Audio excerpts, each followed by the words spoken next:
সুপ্রভাত বন্ধুরা, আজ 12 সেপ্টেম্বর শুক্রবার। শুরু করছি চিন্তনের মুখ্যবার্তা। প্রথমেই আন্তর্জাতিক খবর। বাংলাদেশ নেপালের পর এবার পরিবর্তনের দাবিতে দেশ জুড়ে ফ্রান্সে শুরু হলো রাস্তা অবরোধ। প্যারিস সহ গোটা দেশের রাস্তার দখল নিল জনতা।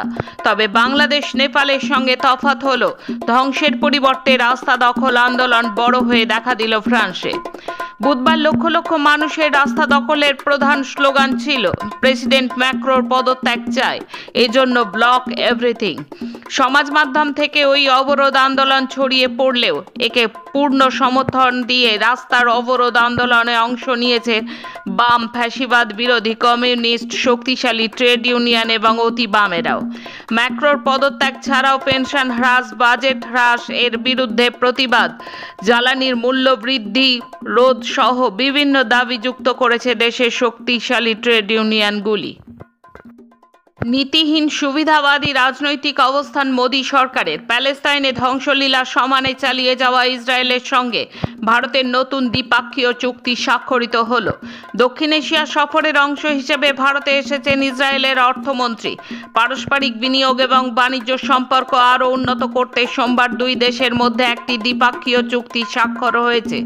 মঙ্গলবার ভারতীয় সংবাদ মাধ্যম ইন্ডিয়ান এক্সপ্রেসের খবরে বলা হয়, ইসরায়েলের অর্থমন্ত্রী বেজালেল স্মোত্রিচ এবং ভারতের অর্থমন্ত্রী নির্মলা সীতারামন সোমবার দিল্লিতে একটি দ্বিপাক্ষীয় বিনিয়োগ চুক্তি স্বাক্ষর করেছেন।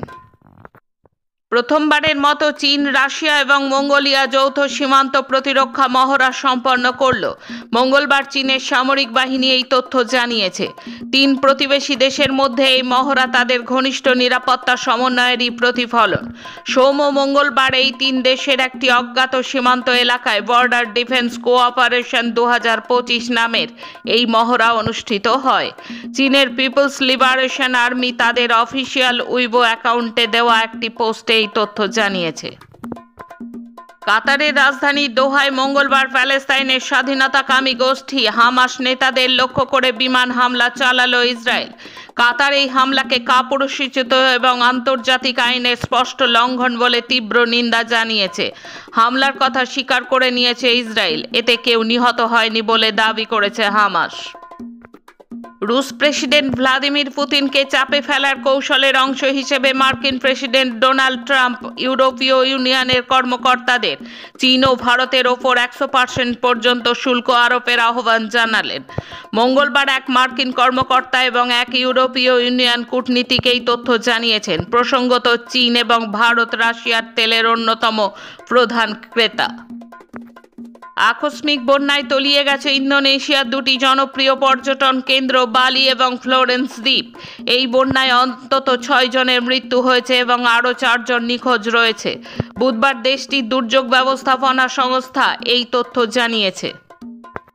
ঢাকা বিশ্ববিদ্যালয় কেন্দ্রীয় ছাত্র সংসদ নির্বাচনে বড় জয় পেল ইসলামী ছাত্র শিবির। সহসভাপতি, সাধারণ সম্পাদক এবং সহ সাধারণ সম্পাদক সহ 28টি পদের মধ্যে 23টিতে জয়ী হয়েছে শিবিরের প্রার্থীরা। বাকি পদগুলিতে স্বতন্ত্র এবং বামপন্থী ছাত্র সংগঠনের প্যানেল থেকে জয়ী হয়েছেন। একটি পদেও জয়ী হতে পারেনি বিএনপির ছাত্র সংগঠন ছাত্র দলের প্রার্থীরা। ভিপি, জিএস এবং এজিএস ছাড়া ছাত্র সংসদ নির্বাচনের 12টি সম্পাদকীয় পদের মধ্যে 9টিতে ছাত্র শিবির সমর্থিত প্যানেলের প্রার্থীরা জিতেছেন। বাকি 3টি পদে স্বতন্ত্র এবং বামপন্থী প্রার্থীরা জয়ী হয়েছেন। রাষ্ট্রপুঞ্জ নিয়ন্ত্রিত আন্তর্জাতিক পরমাণু শক্তি সংস্থা IAEA এর সঙ্গে অবশেষে আবার সমঝোতার পথে হাঁটল ইরান। মঙ্গলবার এ বিষয়ে দ্বিপাক্ষিক বৈঠকে সমঝোতার পথ খুলেছে বলে IAEA এর দাবি। সমঝোতার শর্ত হিসেবে ইরান তাদের পরমাণু কেন্দ্রগুলিতে আন্তর্জাতিক পর্যবেক্ষক দলকে যেতে দেবে বলে বুধবার রাষ্ট্রপুঞ্জের সংস্থাটির তরফে জানানো হয়েছে।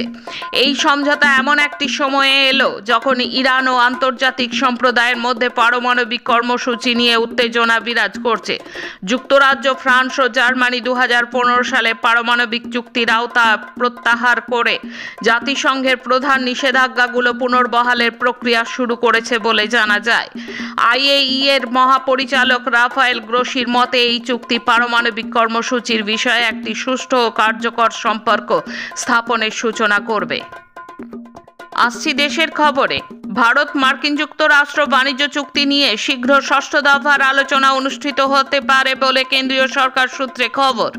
নিজস্ব সামাজিক মাধ্যমে ট্রাম্প জানিয়েছেন, বাণিজ্যের ওপর 50% অতিরিক্ত শুল্ক নিয়ে দুই দেশের মধ্যে আলোচনা চলছে।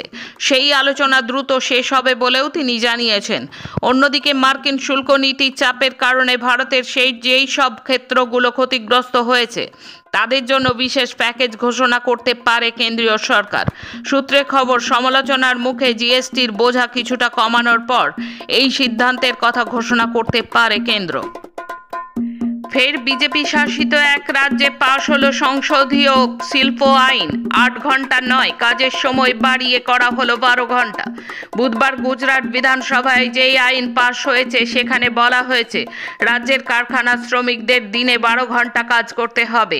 বিলে উল্লেখ করা হয়েছে সন্ধ্যা 7টা থেকে সকাল 6টা পর্যন্ত যেই শিফট রয়েছে সেই শিফটে মহিলারাও কাজ করতে পারবেন, তবে কর্মক্ষেত্রে মহিলাদের জন্য রাখতে হবে নিরাপত্তার ব্যবস্থা। সরকারের পক্ষ থেকে শিল্পমন্ত্রী বিল বিধানসভায় পেশ করে দাবি করেন, কর্মসংস্থান, শিল্পায়ন এবং অর্থনৈতিক উন্নয়নের জন্য সরকারের পক্ষ থেকে এই সংশোধনী আনা হয়েছে। সরকারের এই বিলের বিরোধিতা করা হয় বিরোধী কংগ্রেস এবং আপের পক্ষ থেকে। গুজরাটের কংগ্রেস বিধায়ক জিগ্নেশ মেওয়ানি আলোচনায় বলেন, 9 ঘন্টার কাজের নীতি মানা হয় না। শ্রমিকদের বাধ্য করা হয় 10 ঘন্টা থেকে 12 ঘন্টা কাজ করার জন্য।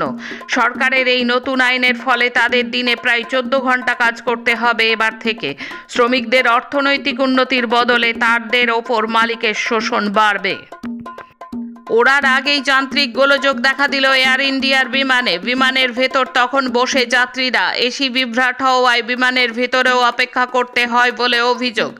আরও অভিযোগ, 2 ঘন্টা অপেক্ষা করানোর পর যাত্রীদের নামিয়ে দেওয়া হয়। বুধবার রাতে ঘটনাটি ঘটেছে দিল্লি বিমানবন্দরে। বিতর্কের অবসান ঘটিয়ে দিল্লির আদালত বৃহস্পতিবার কংগ্রেসের শীর্ষ নেত্রী সোনিয়া গান্ধীর বিরুদ্ধে দায়ের করতে চাওয়া মামলার আর্জি খারিজ করে দিল। অভিযোগ ছিল, ভারতীয় নাগরিকত্ব গ্রহণের আগে তাঁর নাম নাকি ভোটার তালিকায় অন্তর্ভুক্ত হয়েছিল। অভিযোগকারীর দাবি, 1980 সালের জানুয়ারিতেই প্রাক্তন প্রধানমন্ত্রী ইন্দিরা গান্ধীর সরকারি বাসভবনে ভোটার তালিকায় নাকি সোনিয়ার নাম যুক্ত করা হয়েছিল, অথচ তিনি ভারতীয় নাগরিকত্ব পান 1983 সালের 30শে এপ্রিল। এই তথ্যের ভিত্তিতেই সোনিয়ার বিরুদ্ধে ফৌজদারি মামলা রুজুর আবেদন জানানো হয়। তবে আদালত জানায় এই অভিযোগ টেকসই নয়, ফলে মামলার প্রক্রিয়া এগোয়নি। ছত্তিশগড়ের গড়িয়াবন্দ জেলায় নিরাপত্তা বাহিনীর সঙ্গে গুলির লড়াইয়ে নিহত হলেন মাওবাদী নেতা মনোজ। অনেকের কাছেই তিনি মোডেম বালাকৃষ্ণা নামেও পরিচিত। তার মাথার দাম ছিল 1 কোটি টাকা। শুধু তিনি একা নন, নিরাপত্তা বাহিনীর সঙ্গে সংঘর্ষে আরও 9 জন মাওবাদীর মৃত্যু হয়েছে বলে খবর। জম্মু কাশ্মীরের ডোডা জেলায় বিস্ফোরণ। বৃহস্পতিবার ডুমরি মহল্লায় জামা মসজিদের কাছে হঠাৎই বিস্ফোরণ ঘটে। খবর পেয়ে ঘটনাস্থলে যায় জম্মু কাশ্মীর পুলিশ। প্রাথমিক তদন্ত শুরু হয়েছে। ইতিমধ্যে ওই ঘটনায় জিজ্ঞাসাবাদের জন্য 2 জনকে আটক করেছে পুলিশ। কিছুদিন আগে আম আদমি পার্টির একমাত্র বিধায়ক মেহরাজ মালিককে জননিরাপত্তা আইনে গ্রেপ্তার করে পুলিশ। তার বিরুদ্ধে সরকারি এক আধিকারিককে গালিগালাজ ও হুমকি দেওয়ার অভিযোগ ওঠে। উত্তেজনা ছড়ানোর অভিযোগে গ্রেপ্তার করা হয় তাকে। বিস্ফোরণের ঘটনায় নতুন করে আতঙ্ক ছড়িয়ে পড়েছে ডোডায়। এখন রাজ্যের খবর। এসএসসি মামলায় রাজ্যের প্রাক্তন শিক্ষামন্ত্রী পার্থ চট্টোপাধ্যায়, আর এক প্রাক্তন মন্ত্রী পরেশচন্দ্র অধিকারী এবং তার কন্যা অঙ্কিতা অধিকারী সহ মোট 21 জনের বিরুদ্ধে চার্জ গঠন হলো আলিপুর আদালতে। এসএসসি নিয়োগ দুর্নীতি মামলায় এই প্রথম কারো বিরুদ্ধে চার্জ গঠন হলো। এবার এই 21 জনের বিরুদ্ধে আলিপুর আদালতের বিচারক বিশ্বরূপ শেঠের এজলাসে শুরু হবে বিচার প্রক্রিয়া। সম্প্রতি এসএসসি নবম, দশম, একাদশ, দ্বাদশের মামলায় চূড়ান্ত চার্জশিট জমা দিয়ে সিবিআই। গত শুক্রবার গ্রুপ সি মামলাতেও আলিপুর আদালতে শেষ চার্জশিট জমা পড়েছে। এর আগে ওই মামলায় আরও 2টি চার্জশিট দিয়েছিল সিবিআই। সব মিলিয়ে 4টি চার্জশিট জমা পড়েছে। বৃহস্পতিবার চার্জ গঠন সম্পন্ন হলো। 2022 টেট উত্তীর্ণদের বিধানসভা অভিযানকে কেন্দ্র করে উত্তপ্ত ধর্মতলা অঞ্চল। বৃহস্পতিবার আচমকা বিধানসভা অভিযানের ডাক দেন টেট উত্তীর্ণরা। এসপ্ল্যানেড স্টেশনে গ্রিন লাইন স্টেশন থেকে আচমকা চাকরি প্রার্থীরা একসাথে বেরিয়ে বিধানসভা ভবনের দিকে এগিয়ে যেতে থাকেন। পুলিশের পক্ষ থেকে আটকানোর চেষ্টা হলে উত্তপ্ত হয়ে ওঠে পরিস্থিতি। বিধানসভা ভবনের সামনে নিয়োগের দাবিতে অবস্থানে বসে পড়েন চাকরি প্রার্থীরা। বহু চাকরি প্রার্থীকে বিধানসভার গেটের সামনে থেকে আটক করেছে পুলিশ। পরীক্ষা হয়েছে 2022-এ, ফলাফলও ঘোষিত হয়েছে 2023-এ, কিন্তু নিয়োগের চিঠি পাননি টেট উত্তীর্ণরা। বৃহস্পতিবার ফের ভেঙে পড়ে তাদের বিক্ষোভ। সে সময়ে রাজ্যের শিক্ষামন্ত্রী দাবি করেছেন যে শূন্য পদ কত তা নাকি ঠিকই হয়নি। ব্রাত্য বসুর এমন মন্তব্যের প্রতিবাদে এদিন সন্ধ্যায় তাঁর বাসভবনের অভিমুখে গিয়ে বিক্ষোভ দেখালেন প্রাইমারি টেট উত্তীর্ণরা। এদিন সকালে তারাই বিধানসভা অভিযান করে পুজোর আগে নিয়োগের বিজ্ঞপ্তি প্রকাশের দাবিতে সেমিনারে গিয়ে নেপালে আটকে পড়লেন বাংলার 3 গবেষক। গত দুদিন ধরে অগ্নিগর্ভ পরিস্থিতি ছিল এভারেস্টের দেশে। যদিও বৃহস্পতিবার পরিস্থিতি কিছুটা হলেও শান্ত, কিন্তু এখনও থমথমে পরিস্থিতি। চারপাশ জুড়ে ছড়িয়ে ধ্বংসাবশেষ, চলছে সেনাবাহিনীর নজরদারি। আতঙ্কে দ্রুত নেপাল ছাড়ছেন ভারতীয় নাগরিকেরা, কিন্তু এখনও সে দেশে আটকে রয়েছে আলিপুরদুয়ারের, বারোবিশা, কোচবিহারের, দিনহাটা ও জলপাইগুড়ির একজন করে গবেষক। এমনকি তাদের সঙ্গে ত্রিপুরার এক গবেষক আছেন বলে জানা যাচ্ছে। ফলে সময় যত গড়াচ্ছে ততই উদ্বেগ বাড়ছে পরিবারের। যাদবপুর বিশ্ববিদ্যালয়ের ক্যাম্পাসের পুকুর থেকে 3য় বর্ষের ছাত্রীকে অচৈতন্য অবস্থায় উদ্ধার, হাসপাতাল ঘোষণা করল মৃত। অনুষ্ঠান চলাকালীন রাত 10:20 নাগাদ কারো নজর পড়ে কলা বিভাগের ছাত্র ইউনিয়ন রুম সংলগ্ন পুকুরে কেউ ভাসছেন। অচৈতন্য অবস্থায় তাকে উদ্ধার করা হলে জানা যায় বিশ্ববিদ্যালয়েরই ইংরেজি বিষয়ে স্নাতক বিভাগের 3য় বর্ষের ছাত্রী তিনি। সে খেলার খবর। বৃহস্পতিবার হংকং ওপেনের ফাইনালে উঠলেন ভারতের ব্যাডমিন্টন জুটি সাত্বিক সিরাজ ও চিরাগ শেট্টি। থাইল্যান্ডের সুকফুন টেরাসাতকুল জুটিকে হারালেন 18-21, 21-15, 21-11 ব্যবধানে। পরে রাউন্ড অফ 16-এর ম্যাচে মুখোমুখি হয়েছিলেন ভারতের 2 তারকা প্রণয় ও লক্ষ্য সেন। সেই ম্যাচে প্রাক্তন বিশ্ব চ্যাম্পিয়ন প্রণয় জয় পেলেন 15-21, 21-18 এবং 21-10 ব্যবধানে। হকি মহিলা এশিয়া কাপে বুধবার কোরিয়ার বিরুদ্ধে ভারতের সর্বাত্মক আক্রমণাত্মক পরিকল্পনা ফলপ্রসূ হয়েছিল, যা তাদের জয়ে সহায়তা করে। কিন্তু বৃহস্পতিবার চীনের বিরুদ্ধে ভারতের 1-4 ব্যবধানে হার ছিল এড়ানো যায় এমন সামান্য ভুলের জন্য।